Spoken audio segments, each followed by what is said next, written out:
I like birds. They bring a little peace to my otherwise raucous life. I know what you're thinking if you're like most people. How the hell do the noisy little shit on my car for a living bastards give anybody anything but a headache? But I like them. Their innocence reminds me of children. Singing, playing, eating all in the sunshine, or like kids in the rain. It doesn't matter. They still make their happy little sounds as if they don't yet know the world is a burning pit of dismay that will soon chew up their pretty little dreams and leave them songless. In the late afternoons and early mornings, I like to feed the birds. There's nobody close enough to see me way back here, surrounded by the dense, dark woods. My place here is a little oasis of light in the midst of all that darkness, and my birds make it shine brighter. There's nothing quite like the freedom that comes from feeding the birds, running naked through the tall grass and pretending to be as innocent as the day I was born. I'm sorry, I got a little sidetracked there. I should clarify that I used to enjoy feeding all my different birds, and I only bought the best, most expensive feed for them too. But earlier this year, just after the first spring thaw, those damn vermin descended on my place and started eating all that expensive, nutritious birdseed before the birds could. And I learned all I could about the enemy. I researched them. I watched them, cursed them all through the spring. The damn squirrels. I mean, who knew they could be so smart? I mean, they're practically just rats in my opinion, but they were always watching, always learning, and probably cursing at me in their barking little annoying voices. Thinking I could buy enough food that they couldn't eat it all, I put a small fortune into feeding the birds, only to watch in horror as more and more squirrels ate it up. I shot a few, but the birds really hate the sound of gunshots, and so I stopped. I didn't make a dent in their numbers anyway. One morning, I went outside and sat in the center of the knee-high grass, and I apologized to the birds as they dipped and twittered and still sang their happy little songs as they searched for the food they were used to getting. I started weaning them at the end of the spring, taking down one feeder each week until there was none left, and slowly the great masses of wild birds thinned.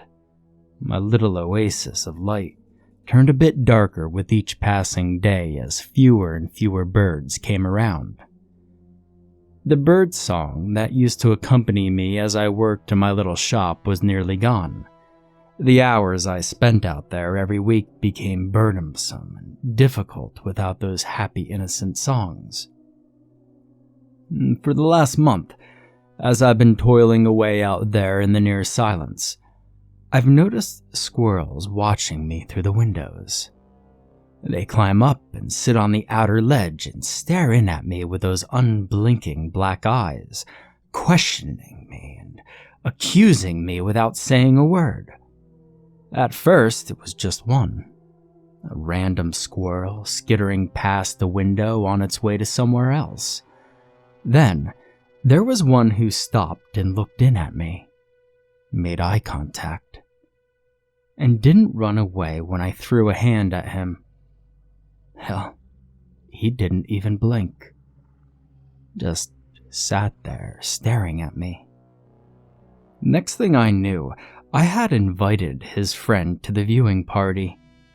It grew from there until both windows had squirrels lined up on the ledge staring in at me as I tried to work. I couldn't finish my work on those days. I had to quit early, clean up, and go inside. I hated them. They unnerved me and made me paranoid. The next evening, I nailed cardboard over the windows and hung a few more lights. Those big, gaudy, irritating fluorescents which I could hear buzzing away in the quiet. It wasn't long before I heard another noise, though, scratching and gnawing. 2 days later, I entered the shop to finish my latest bit of drudge work, and the cardboard had been torn down and chewed into bits all over the floor. And yep, you guessed it, the squirrels were on the ledges again. I was working in one of those old-timey operating theaters where the student doctors watched.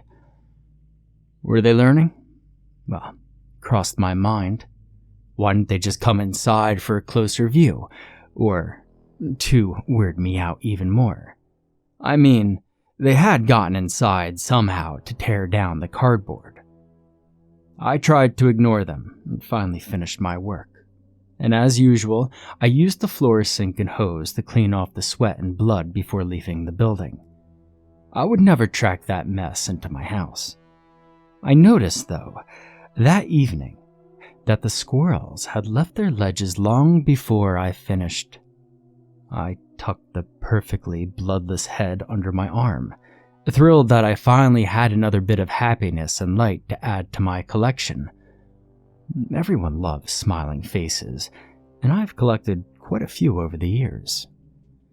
Opening the door and stepping into the cooling evening air, I was shocked to see all those squirrels from the windows now gathered around where one of my bird feeders had been. I turned and saw there were more squirrels gathered at each place where the feeders had once stood. There was no way into the house without passing close to at least one of those creepy little gatherings. And I swear to you right now, they raised their little hands in supplication as I darted past and into the house. I slammed the door. The windows in my living room are floor to ceiling and face the patio. I used to love watching the birds bounce around on the patio as they gobble up the food I put out for them. But now it's just those creepy squirrels. I watched in horror as they lined up and pressed against the windows. As I pulled the curtains closed, I saw the shine of tears in their eyes. Now, the next day, I left the house early and didn't encounter a squirrel. Driving my car down the long, lonely one-laned road, I saw my only neighbor, if that's what you call someone who lives so far away, was sweeping off her sidewalk. She smiled and waved at me. Bettina Talmadge. She was the only woman around who didn't obviously turn her head from me, and I liked Bettina. Maybe one day I would be brave enough to stop and maybe ask her out for a coffee. Maybe one day we could make some memories worth saving. I had other things on my mind, like what to do about the vermin creeping around my house. I sat in the parking lot of the local grocery store for a couple of hours just watching people walk by. I wasn't hunting, though. That's an activity better suited to the park another mile down the road, or the parking lot of the bar on the other side of town. Not the bar I frequent, though. I make sure my hunting grounds are as far away as possible from my home and the places I normally go. That whole time, I analyzed the actions of the sneaky squirrels, replaying the horrifying display from the previous night over and over in my head. Obviously, they wanted something. But what do squirrels want? I mean, they're animals, and animals have very basic wants and needs. Food and shelter were the two things that came to mind. A young woman with long, dark hair got out of her car with her little curly-haired daughter, who looked to be about 3. I waved, twiddling my fingers at the little cherub. She smiled and waved back. I repeated the greeting with the mother, but she wasn't nearly as friendly or trusting. She did not return the wave, nor did she smile. She grabbed the little girl and fled up the parking lot, looking back over her shoulders several times. A while later, the same woman emerged with a man in a dress shirt and tie who looked like he might be the store manager, and she spoke to him, pointing in my direction. That usually meant I had overstayed my welcome and made some jittery female even more jittery. I didn't understand it. I had stared and even waved at them, sure, but I hadn't even been out of the car. I was just being friendly from the safety of the car. And even when I was on my best behavior, people, women mostly, got creeped out by me and made a big deal out of nothing. It's not like I wanted to add her head to my collection or anything. She wasn't nice enough for that honor. I only kept the heads of happy people, who, in turn, had made me happy. You see, it's really the best way to preserve happy memories that I've found.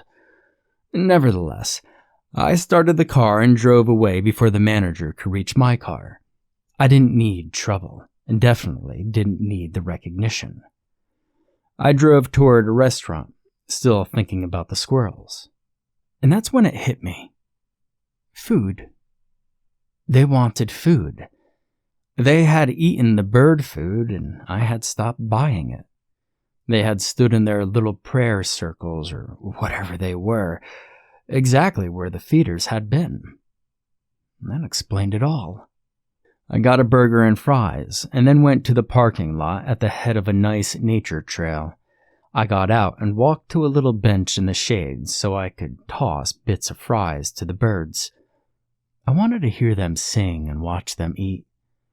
I needed the reprieve from thoughts of those nasty vermin with their long, ugly, fluffy tails and their sly little black eyes. Sitting on one end of the bench, my back was exposed to the rest of the bench. It was okay at first because I was alone. My water was sitting on the bench near my back, and when I turned to get it, I nearly choked on my food. 2 fat squirrels sat on the opposite end of the bench, eyeing me. I shot from the bench, dumping the fries and remainder of my burger onto the grass. The squirrels didn't budge. I backed toward my car. They couldn't be squirrels from my house. Could they? No, that didn't make any sense at all. As I fumbled with the door handle, another squirrel trundled out of the woods behind the bench, and he took up a seat on top of the bench. He and the other 2 exchanged a few looks, and then they all turned toward me, pressing their hands together and pleading with their foul black eyes. They were the squirrels from my house. They had to be. I jumped in the car and sped away. My special time with the birds had been ruined. I was furious and scared. And I don't like to be either one of those. I just want to be happy and peaceful.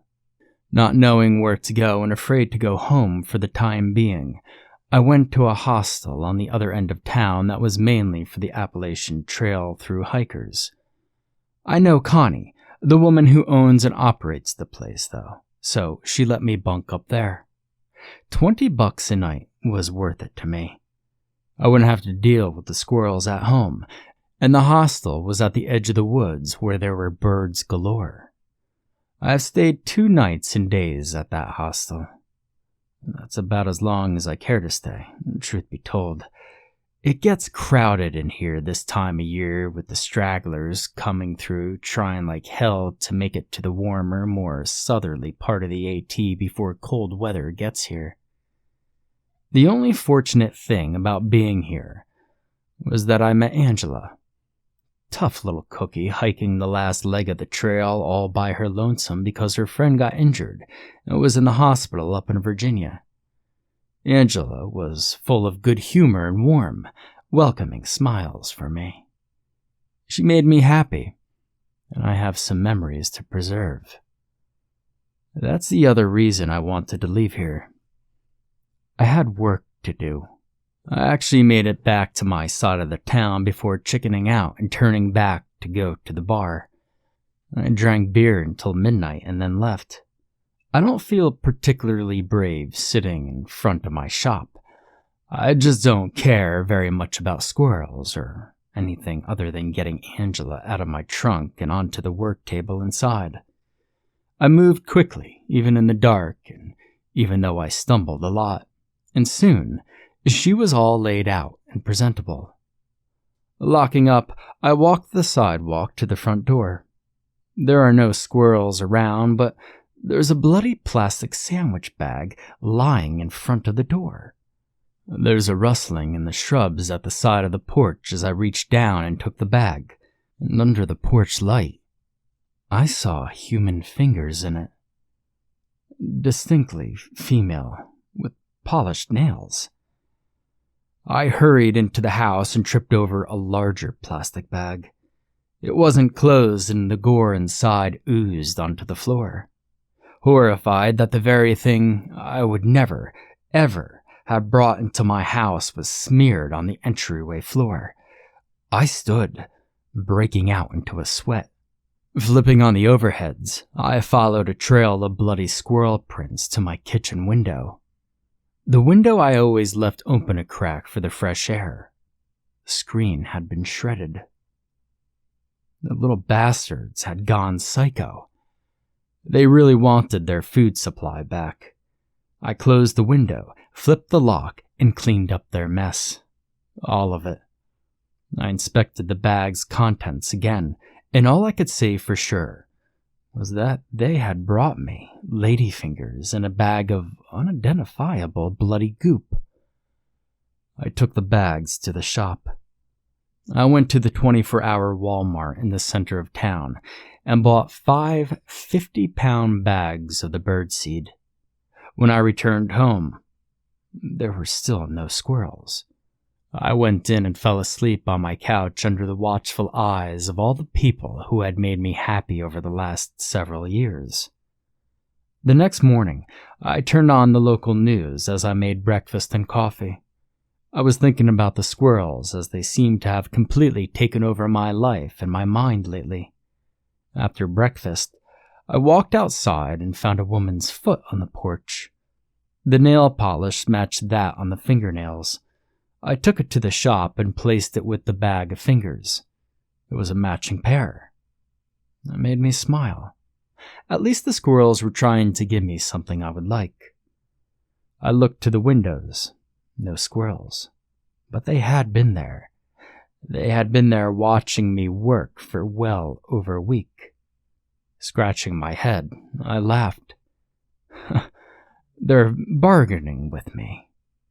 No, they're bartering with me. I was still laughing as I tore open a bag of seed mix and scooped a child's plastic pail full out. I scattered it along the sidewalk. They had earned that much, I thought. Back inside, I sat on the couch, listening to the news but watching for the squirrels to come to their food. The newscaster caught my attention when he said a local woman by the name of Bettina Talmadge had gone missing. The police had found a horrific and bloody scene just inside her back door, but they had yet to find the body. I turned back to the windows and saw the first few blood-covered squirrels hopping toward their food. As I watched them happily eating, seeming to cast me looks of thanks, I thought that maybe, just maybe, I could come to like the squirrels.